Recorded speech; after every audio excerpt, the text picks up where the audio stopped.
also get some more breaking news that's coming in amidst the violence and chaos that's taking place in Bengal's Asansol. Our correspondent India Today's Manogya Loiwal has also found herself in a rather unfortunate situation, being manhandled by people. There were, remember, TMC members who surrounded Babul Supriyo's car. She was also manhandled when she was surrounded by, she was standing with several reporters trying to get Babul's reaction. The man who assaulted our reporter is yet to be identified.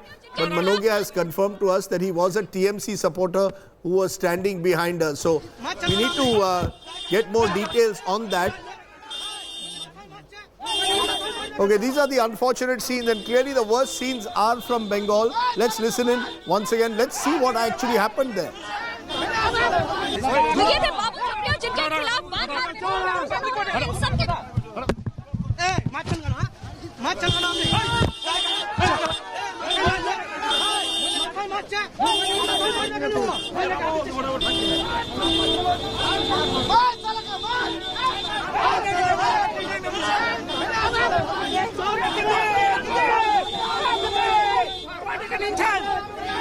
Babul Supriyo ke check khoile chhod de koi taka ninchen pale marchen na nai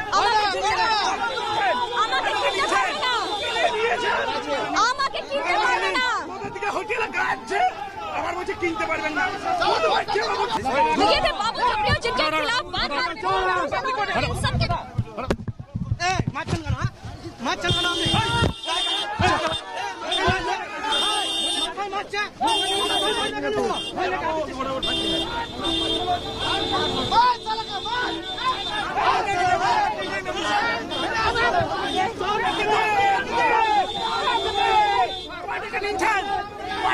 Babul Supriyo ke check khoile chhod de koi taka ninchen pale marchen na nai amake kinte parbe na modige hotel gaচ্ছে. Is that troubling images coming in from Bengal at the moment once again, and really it is in Bengal that we are seeing. Manogya Loiwal joins me on the phone now. Manogya, tell us more exactly what happened to you. Well, this was Jamuria area voting center of Asansol parliamentary constituency. We have been reporting extensively since morning. There has been various reasons to believe that TMC and BJP are fighting their very, very tough battles. But the fact that the media persons, including me, I was a target. They were hitting out at people, they targeted, and not just that, but hit out at then, of course, tortured, then, of course, abused. And the kind of language that was being used by the TMC supporters is absolutely unexpected, unheard of ever in the past 17 years of career in journalism that I have done from the state of West Bengal.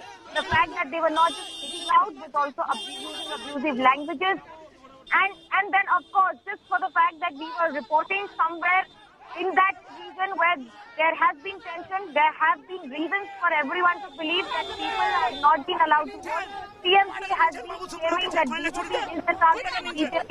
Babul Supriyo, the president, has claimed that people were not being allowed. We were on ground zero. First, his convoy was attacked, and then in the second polling booth where we went, we were attacked, abused, heckled, manhandled, all kinds of words that you could use to explain the situation.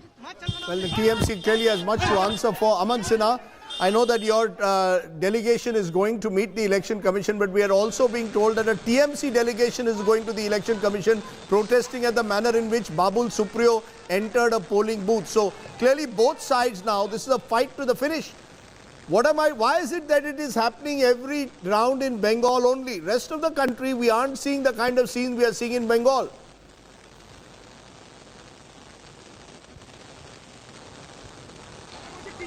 You're right, absolutely, Rajdeep. First of all, it's very unfortunate incident with the India Today reporter, and we strongly condemn it. But this is what you also just observed, Rajdeep.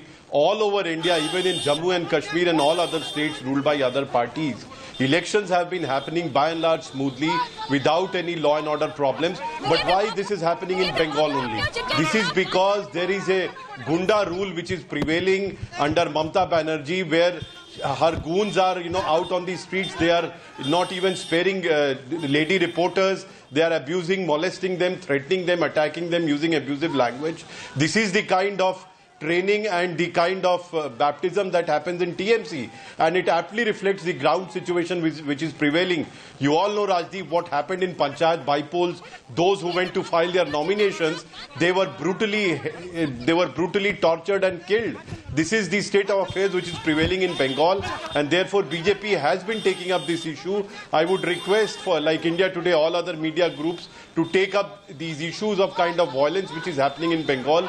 We have been raising this with Election Commission time and again, but still there are no central forces on all the polling booths, and we have been seeing these unfortunate situations being emerging. But let me tell you, this only reflects the desperation which is there in the Trinamool camp. The BJP is sweeping on large number of seats in West Bengal, and they are gaining all those seats from TMC, and therefore TMC is in a very desperate and anxious situation today, Rajdeep. Rahul, you know, it appears that Bengal is the bitter battle of this election. Is that because the stakes are so high, both for Mamata Banerjee, who wants to retain her hold over the state, and the BJP sees this as the one potential growth area? When you look across the country, which is the state where the BJP could register double-digit growth in MPs compared to 2014, it's really Bengal that they're looking at. Is that the reason for these clashes? How do you explain why round after round in Bengal we are seeing violence? Rajdeep, there was a painting by Picasso. When Hitler went to see it, he was complimented. He said that you have created it. It was a famous painting called Guernica. Now, what has happened in Bengal over the last 5 years? Trinamool and the BJP has set up a battle between each other, largely to edge out the Congress and the CPI, who were the traditional players in this state. Now, in trying to create a battle, they both need a polarization, an acute polarization, which is vitriolic, which is violent. In Asansol, there were riots, and 3 to 4 people had died in those riots. And this is exactly what is being playing out. You build your cadre and your supporters in such a manner that they know the only language they know is being hostile at each other, will be seen during election and polling period also. Now, during polling period, Rajdeep, such violent incidents are created. I've seen it in UP and Bihar, in several other states in the early 90s. These are created to ensure that your workers remain engaged, your voters come out to vote, rest don't. These are very deliberate strategies by political parties. But it's happening in Bengal. You know, earlier these scenes were more in Bihar and Uttar Pradesh. We see less of the violence there now. Yes. Rajdeep, yes. What we're seeing is history repeating itself. Bengal, unfortunately, has this history of violent clashes. Nobody wants to cede an inch of space to the other, and it often turns violent. It happened when the CPM was in power. The Trinamool was on the receiving end. Ironically, when the Trinamool is in power, now it's the BJP versus